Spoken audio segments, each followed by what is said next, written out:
Hey yo, what up? Day two. We made it to day two a little late. I'm over here watching the Touki Tucson pitch against the Cardinals. I got a little wrapped up in it. Today's episode sponsored by the Sueños. I heard Bradley Roberto's absolutely balling out over in New Jersey for my brother with Team X, Road Warrior Black Sox 2020. Roberto played a big role as a role player, utility guy in that, and helped us win a championship in the Yins. So if you're new to this, this will also be posted on the Black Sox Pro Baseball YouTube page, which yesterday didn't happen because I'm new to technology and I couldn't figure it out. So it's what you get. You missed day one. And I also posted on Instagram, I guess, sideways, which my wife complained to me about, said it was very unprofessional. I said, well, what do I know? I'm a baseball guy, I'm not a YouTube, Instagram business guy. I just happen to have to get into that to keep us all in the game motivated. You know, afternoon cup of coffee. It's raining in South Florida, so of course we're back on the news grind. You got today. We're gonna go over our scoreboard like we did yesterday. We gave a little bit more of an evaluation of where the standings were and where the leagues were. If you want to go back yesterday, yeah, definitely Sanders. Let's go, baby. You're in it. Come hang out, buddy. We got things for you to do. You can get on half of this if you want. I'm going to hit the scoreboard. Got a couple transactions. I know you just saw the John Meade post. That Meade had been officially traded to Tri-City. And then message to some of you guys about some of the things. I'm also going to watch Touki here. So Touki, 81 pitches in the fifth, is facing... No, they took him out. They brought the lefty in. So 5 innings for Touki.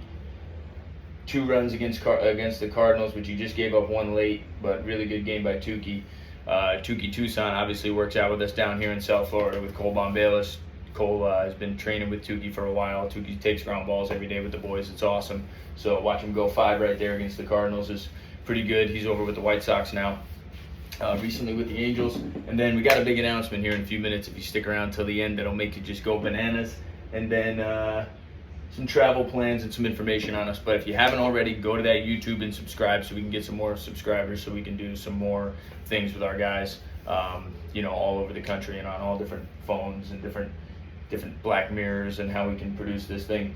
But so Touki's come out of that game, so 2-0 Cardinals over the White Sox. But go back to some of yesterday's Indy ball action, which kind of exciting stuff for us. We had a lot of stuff going on yesterday with Casey Grimm facing off against Jesse Remington in the Atlantic League, in the Charleston Dirty Birds versus Staten Island Ferry Hawks game.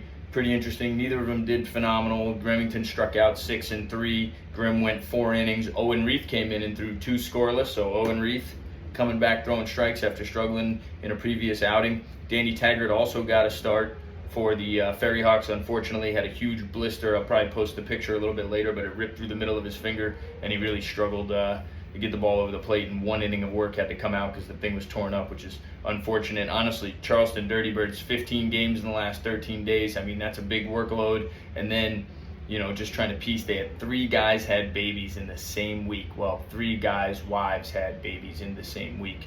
So that's why our guys jumped in there to make the spot starts. You heard about Matt Reetz's performance, no runs, 5 innings. You also had Beardsley's performance just a couple days ago, where he went 6 innings, no runs. So our guys have been doing well in those Atlantic League roles, but unfortunately, Remington gets a win, the other guys get some losses. Staten Island sweeps the doubleheader against Charleston yesterday with our guys throwing in it. Another one of our guys that threw 2 strikeouts yesterday in 2 innings, Joe Doherty, man, happy to see him over with the Counterclocks in a 7-6 Lexington win against York. You saw High Point and Long Island clinch the first half playoffs yesterday in the Atlantic League. And we also had Brendan Maduro vultures another W. The dude's got 2 Ws. He threw another 1 inning. He threw after Jack Weinberger, our guy, who's been with Mark Minikazi now for a couple of seasons. Maduro gets the win. I think he threw 1. I think it was the 5th. Another guy that threw that we know for a long time, Garrett Granitz, threw in that game. And I want to appreciate Granitz. Granitz is a long-time subby knuckle scraper guy, and recently reached out to Owen Reef, possibly help him with some things, and that's the kind of guy that Granitz has always been. I've known him since back in the Pacific days, and even before that. He's been pitching for a long time, and so anytime you can get information and get around a guy like that, definitely a positive situation. So you also had some other games I was looking at in the Atlantic League. Obviously, you got that High Point win against Gastonia to get them in there, and then some things happened for Long Island to get in. So your Atlantic League scoreboard, you got some of our dudes throwing. Go to the American Association yesterday. Didn't get to see Keyshawn Lynch and Jarrell McDade play against or for Cleburne. That game got rained out in Sioux City, so it happens. I did see Winnipeg play against Milwaukee, though, and our guy Chaz Sywin throw 4 scoreless in the American Association yesterday. Chaz Sywin now thrown in 9 games in the American Association and hasn't given up a run in his last 7. He also didn't give up a run in his first couple innings, so he just had a rocky go after he got started there, those middle outings, but has done well since. You saw Lake Country play against Kane County, but Tyler Hill didn't play, so no good for me. Lincoln Salt Dogs beat Gary 6-4. Kansas City beat Fargo 5-3. Fargo had 10 hits and left a bunch of guys on base, so a real good bullpen there in Kansas City, where some of our guys that we know for a long time, Jamison McGrain and guys with a bunch of experience over there. Sioux Falls beat Chicago 6-4, and as I was scrolling through, good to see my boy Wellington Dotel, who I coached in 2012, and he had already been playing for a while. Dude is hitting .277 with 16 extra base hits for Sioux Falls. And like I mentioned, Cleburne was rained out in that game, so didn't get to see Lynch, didn't get to see McDade. We'll see. They're going to be on their way to Winnipeg next. So Taggart, who just played a real tough Milwaukee Milkmen team that's in first place and hosting the All-Star game and riding all sorts of high, they have their way with Winnipeg up there, but Sywin comes out of the pen and does a good job.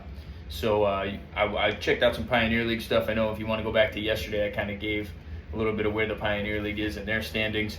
Playoff type game is the one that stands out over there. Missoula against Ogden. I think it was 5-2. Ogden beat Missoula. That series is going to be like a playoff championship type vibe. I'm sure every game over there you see close games, low scores. So there were some other games, 4-3 actually.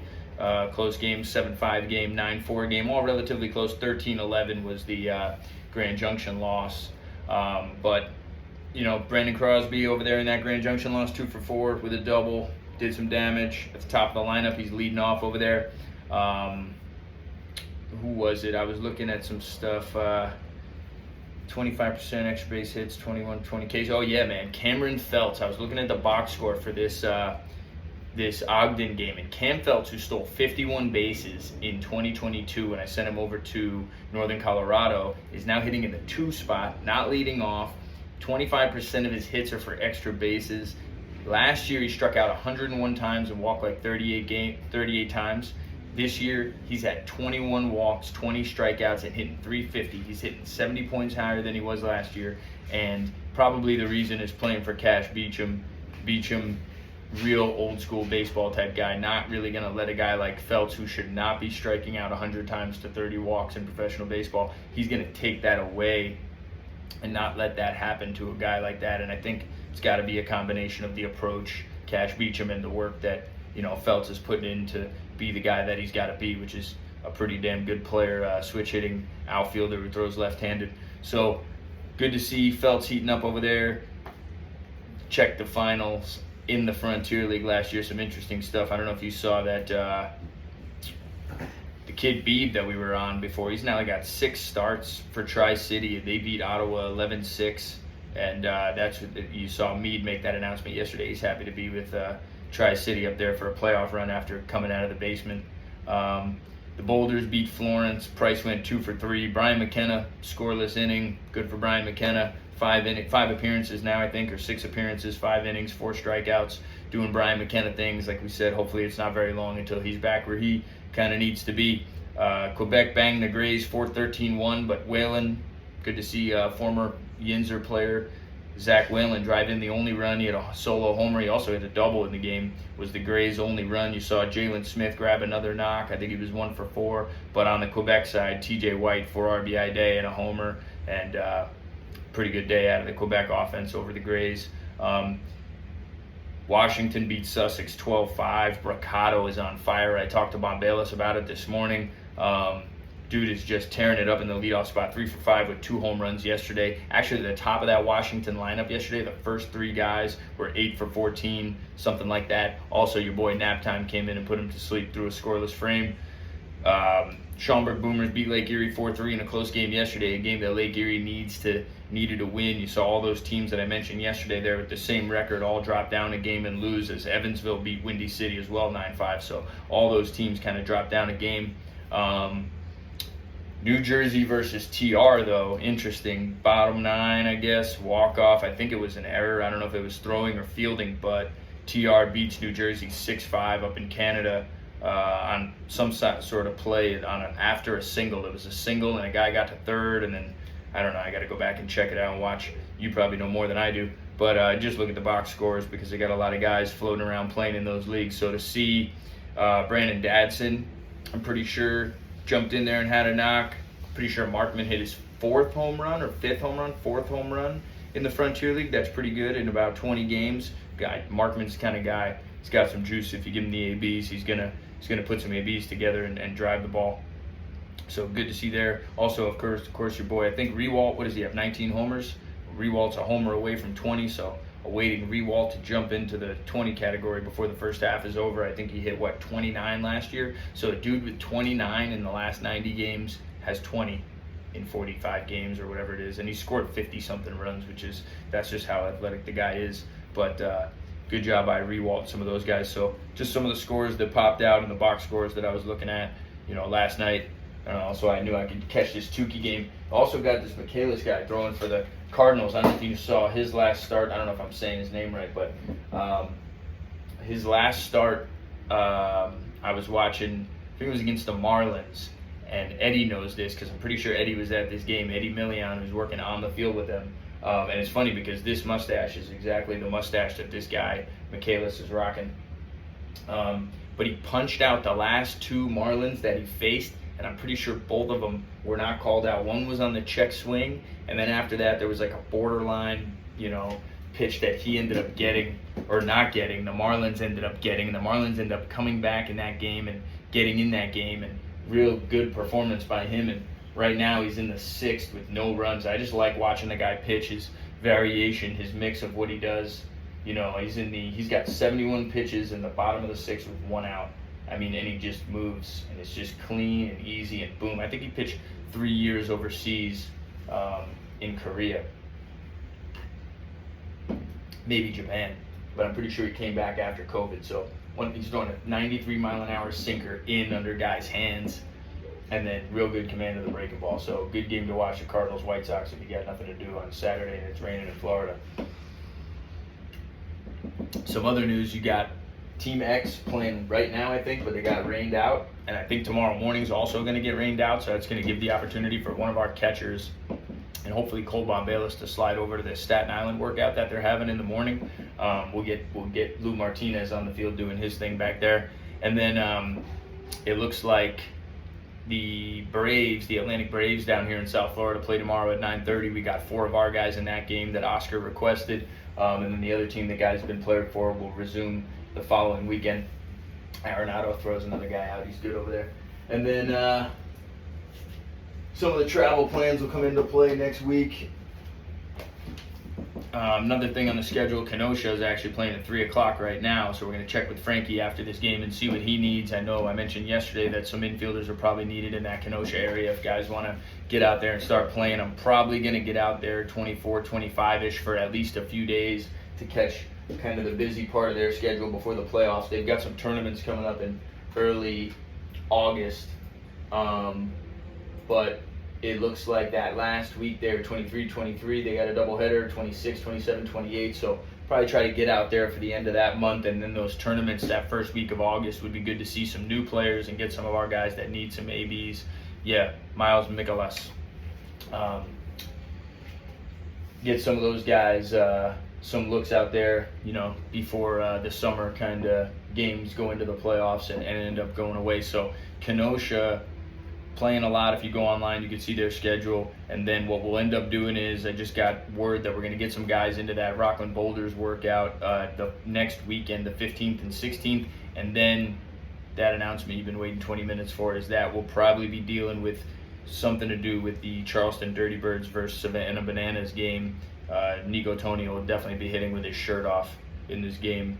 But we're going to be doing that after we head up to the Northeast for that game, for the Rock and Boulders workouts, and to see the Team X playoffs. I guess X will be in the playoffs in the Met League starting that Friday, Saturday, Sunday, or Saturday, Sunday, Monday. So I'll be up there to see those guys, and hopefully the Boulders and that schedule will offset so we can do a little bit of both. But for my guys that want to talk to me about me representing them at the Boulders and probably getting some other workouts for some other teams there, going to talk to some teams that are in town, seeing those teams and other teams that we deal with. So for my guys, travel plans for you would be going to head out of Florida probably by the end of next week. Going to stop and pick up our guys that we have in the Orlando, Tampa area, maybe even hit that therapy that guys have been doing over in the Tampa area on that new X machine, which is, the thing is phenomenal. I call it the Nukes machine, but the thing, if you put it on your arm, put it on your leg, it's like a 10 times, your regular stim, but plus with the massage and working it out, hitting it with the gun and doing some exercises with it on. We'll probably stop and do that, head further north, hit that Boulders workout for 2 days, slide down to Savannah, back to Florida, and then probably the middle of that next week, the last week of the month before August, head up to Kenosha, get in a playoff race with those guys or whatever their tournament situation is going to be. I'm not exactly sure, but probably finish out August, on the field as much as possible. And, some stuff coming out of those leagues, what's going on with Team X. I mean, I'm hearing that Bradley Roberto's an absolute dog and playing his ass off like he should, and playing like him and McCurdy want jobs, which is awesome to hear, playing a win. I think they're on like a 10-game winning streak. I think they've scored 125 runs in 16 games or something like that. So for those teams, the people that I guess don't agree with the way we do things or whatever it is that we do, or, there's a lot of people that talk, but, the Black Sox and what I do with our organization is something completely separate from what goes on in North Jersey and in the Met League and with all these leagues that these guys are in. And that's part of the reason that I took my Black Sox team out of those leagues years ago, so that we could really focus on getting to a higher level. And so for all the guys that played there, like if you've played other places and that's your mission for playing from now on, like that's where you're going to finish playing and everything, and it's your career, that's cool. If you're just doing it to be bitter about baseball or whatever that it might be, or whatever happened to you in your situation, well, then that's a different story. But the one thing I notice about guys in the Northeast, and which is why we don't have a lot of them on the Black Sox in my 200-player program, most of the players are not from Florida, not from New Jersey. They're from other places where they really need to reach out and get the experience. But it's because guys in that area don't really leave. They don't really do anything. So, I guess it's hard to realize how good or bad your team or organization is until you've left and done something with it, So I saw some things on social media about like, oh, Black Sox play for money or this or that or whatever. And it's like, first of all, you don't know that there's a separation between myself and Team X and the Mariners and all the teams that we deal with. But the other factor is that, if it was the Black Sox, which right now this is where Bradley Roberto, Bill Musser, Carson McCurdy, Chris Zaleski, a bunch of guys who are just in the Yinzer are doing the damage in the league that we know is the best league. And we're going on the road and defeating teams that are professional teams and competing with everybody more, I think, so than in a men's league setting or whatever it would be in New Jersey. Like, probably the best way to find out would be to actually take a trip and go play it, because it might be one thing anybody could say, hey, play one game. Say Team X plays the Indians or whatever it is that everybody's fantasizing about, and they play and the Indians win. Well, it's one game, right? And the X, they could win.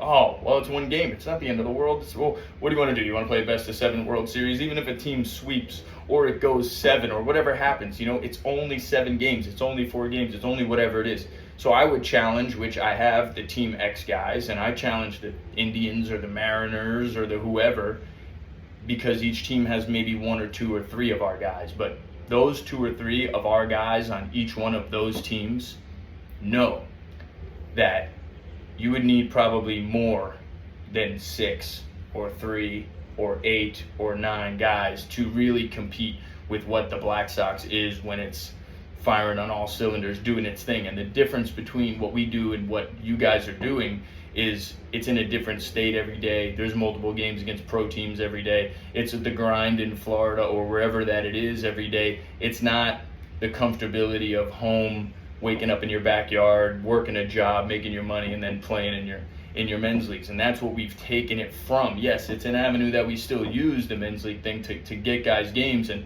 that's what I'm going to kind of get into. Is 2024 is going to bring the opportunity for everyone really to play together and be together, as our last year in the Yinzer ended a couple weeks ago, and now we're going to be looking forward to what we're going to do next. I mean, that's obviously going to be in the Northeast. It's where we were 21 years ago when we started, and still have ties with all the teams and leagues that we deal with, where we sign a lot of players, obviously close with the Jackals and close with some of the Atlantic League teams. So it's obviously going to happen right there. So that'll still be in the favor of the people that live there, that would want to play there. The difference of what we're going to do is hold everybody to a higher standard of everything that goes on the field, off the field, on social media, whatever that it is. That's what we really do for our players in general, right? Is teach them and make them professionals, because without that, they're not going to be professionals. So you got to really become a professional before you sign the contract, before you, whatever it is that happens. So we'll give that opportunity for everybody to throw it around and get after it.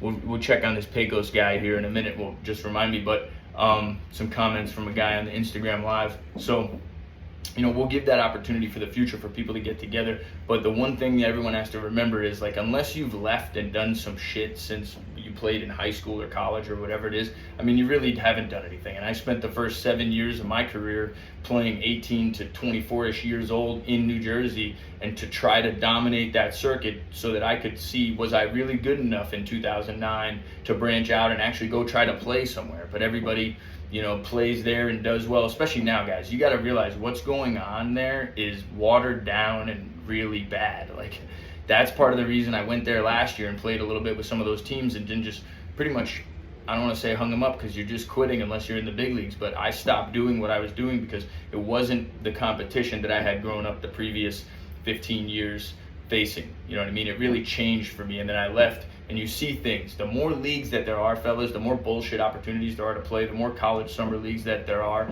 the less that the leagues in that area are going to be any good, the less that even Indy ball is going to be any good. Indy ball is not very good right now. It is really not. I think it's getting better at the higher level, but that's what players in all these leagues and all these situations need to realize. Baseball is bad right now. That's why you're in the situations you're in, because the teams I came up with, the Saddlebrook Rebels in 2003, even the Hackensack Tros. Take the Hackensack Tros 2003 versus Hackensack Tros 2023. Are you kidding me? Those guys in 2023, except for the guys that were actually there in 2003, none of them would have been able to be in the lineup in 2003.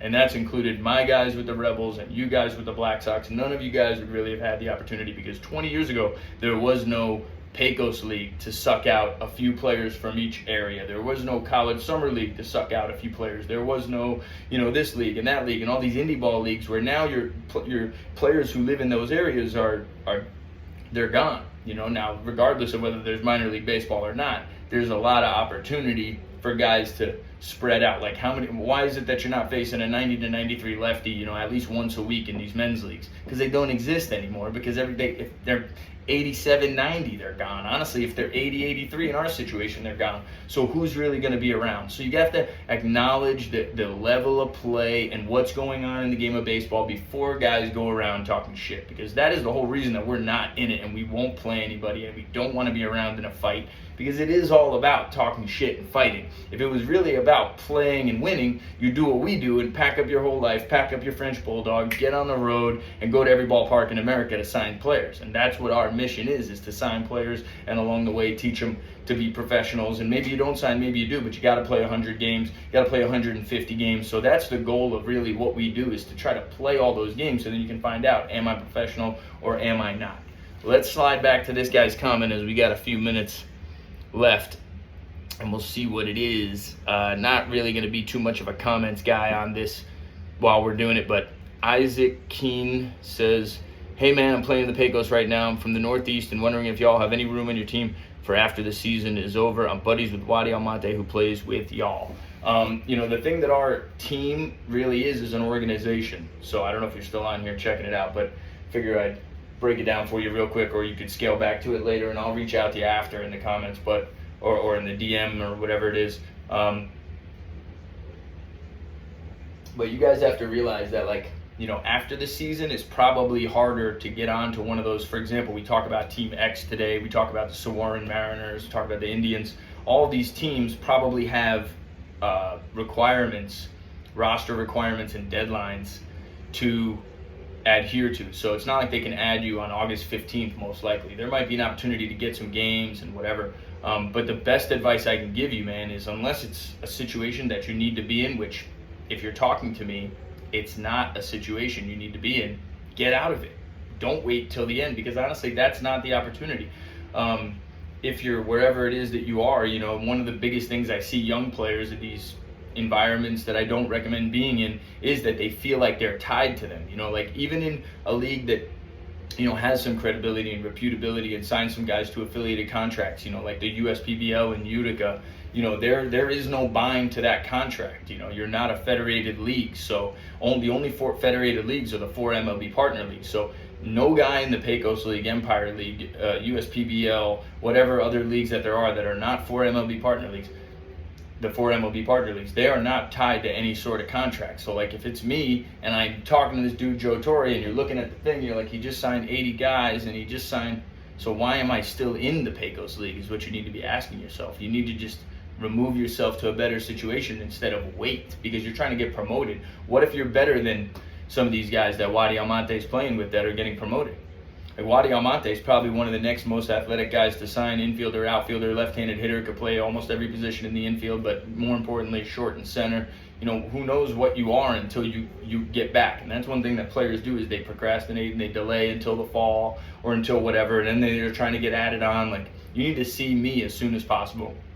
I'll be in that Kenosha area, like I said, the end of August or the end of July, first week of August. That'd be my best advice. But the way to do it is come to a workout, get seen, and see if you can get put on a team. It's not like people call us and we take any Pecos League guy and we stick him on a team. Actually, I'm going to want to see you a few times, because the reports I got and what I know about Pecos League 2023, and I was in the Pecos League 2012 and it was very different, is that I'm going to want to see that guy and talk to that guy and see what that dude is about before I bring him over to my little brother's, basically my Black Sox little brother team. Team X is where I'm signing players out of this year. And so before I go and put you around those guys, I got to see what it was that put you in the Pecos League in the first place. Because if we don't figure that out, all I need is a bunch of guys coming over from a league that they never should have been in the first place. Like if you're a Northeast guy, there's no reason to be over there right now at all. You're the furthest away from anything that you want. And you could do anything. And, since you wanted to ask on here, let's look it up. We can look it up while we're here. We'll show you what we do. Isaac Keene. I don't know how I'm going to... Are you a pitcher, Isaac Keene? Because Isaac Keene, if you're a pitcher, you need to get out of there. There is no reason to be there. It doesn't matter if you're the best pitcher in the Pecos League. Someone's going to make you prove it because they don't trust what goes on there. So you're going to have to, make a commitment. I would see where else in the country that you have some free housing. That's the first step that I would do, because that's probably going to get you in somewhere. And let's just see how your last name is spelled one more time. E-E-H-N. And this is what you do. You look up a guy, and in the Pecos League, I'm looking for whip, because whip is the way. So you got an 836 right now. No, you don't. That's a lie. Your stats aren't on Baseball Reference right now, but you had a 645 in 51 innings with 23 walks, 40 strikeouts. So you got 70 hits and 25 is 95 base runners. You got basically 100 base runners in 50 innings. 2 base runners an inning, and your whip is 1.7 because of what it is. But this is college baseball at West Texas LSC, and I have no idea what that is. But and most people won't either. But whatever you go and do now in the Pecos League, and that's going to be the problem, is you're going to be labeled that guy, and the first thing you want to do is get yourself out of that label. Where I could sign a lot of guys like Austin Mora, who was in the Pecos League, but now he's an Atlantic League guy. That would be what I would look to do, is remove yourself from the label, because anybody that you're trying to get promoted to, it's going to be tough no matter what you do. And if you're putting up a 5.45 in a college league where the defense and actually the professionalism is probably even better than what you're dealing with over there, then I'm sure it's going to be tough out in the desert wherever you are. Roswell, we might have been on the same team. We'll check it out, see if your name's on here. If I can't find it, I got to give up. It's too much to not have the information on Baseball Reference anymore this year. I don't know if the Pecos League is getting that done at the end of the season or whatever they're doing, but it hasn't been on there to even look up, as I can't figure it out. I'll probably give up and see. That's the issue. You know, unless your name, don't tell me Rodney Tenney is in the Pecos League in Roswell. Is that real? Is this 2023? Rodney Tenney's in the Pecos League in Roswell? Wow. That's amazing. And a couple other names that I know on here that don't have to be on here. Is this... I don't know. Everybody plays for different reasons, but I give those guys a lot of credit who want to play that much to do that. But really, you're putting yourself, you know, as you see my phone ring and a dude gets signed tomorrow, a left-handed hitting outfielder, you know, because he's a few hours away. Again, Isaac, but you need to get whatever, I don't know what these numbers are when you sent this to me, right? Not 88, 90, but who cares? You need to get out of there and go do it in a different setting. And if you can do that, probably help you out being Northeast guys. It's very simple, but it doesn't matter being out where you are. You could be the best pitcher in the league, the best pitcher on the team. No one cares. Quote Pat Scalabrini, I love using it. I asked Pat, I said, what happens every time you sign a Pecos League guy? He says, they suck. Every time. So the history, unfortunately, even if you are the one good guy, like Austin Mora couldn't sign himself out of the Pecos League. Came to the Yinzer, pitched. The report was that it was good. I saw it live. It was good a couple times. Signed him in the Atlantic League. Could very easily be you. But the one thing he did was stop wasting his time, get back to Ohio and pitch with us, you know, towards the end of the season. So you have to do a physical move to actually make something happen. Guys aren't going to care. I swear, they're not going to care whatever the numbers are. It would have to be like a 3 or a 2 or like a phenomenal walks to strikeouts ratio that intrigues somebody to look at, you know, whatever that is. I don't know why your Baseball Reference is not on, your Pecos stuff is not on your Baseball Reference. I don't really know how it works anymore, but, you know, you got to just look at your sample size that you have on here, you know. It's not a walk every other inning, you know. It's 102 and 188 in 6 years, which 188 in 6 years is really not that much work. So, you know, really, I know limited in COVID in 19 and 20 to about 30 innings, and then you pitch 43 innings in 22, which is good, 52, and you get 100 innings in those 2 years. And if you're a gamer playing in the Pecos League, you probably pitch, you know, 150 innings a year to get to even that point. But what you got to look at is the numbers that these guys are going to look at. They're going to say, well, 48 runs and 50 innings in this league I never heard of in college is not as good a hitters as I'm going to have in my league. So I need this guy to do it against some competition that is worthy talking about it for. And that's where you really, guys, got to understand that to come and face our lineups, the guys I'm talking about, this Bradley Roberto, the Andres Rios, who's a free agent heading back to California right now, you know, dude's got a lot of experience and he doesn't have a job. So when you come and play against our guys or play with our guys, you know, you're really with such an elevated level of what you're around that it'll really help you figure out where you need to be or what you need to be doing instead of being out there doing whatever it is that you're doing. So hope that answered some stuff for you. But Isaac, let's talk after this. You know, obviously hit me up and we'll work on some stuff for you. But got some interesting rain going through the Northeast right now. Some teams are probably going to get canceled. I bet it'll lead to some doubleheaders or whatever it's going to be later. Follow the scoreboards, follow the standings. I want to see if Rewalt hits that 20th home run here, you know, before the All-Star break these next couple days. That All-Star game is going to be in Windy City. We have a lot of guys in that area. I'm sure they'll be trying to attend that game who are over on our Kenosha Kings squad. Like I said, Kenosha looking for a couple guys. Going to be adding the North Jersey thing next year down here in South Florida. A lot of stuff going on. You guys just need to be proactive and do it. Hopefully we see Isaac jump on board here in the next couple days, get him going in the right direction. Nice chatting with you, Dave.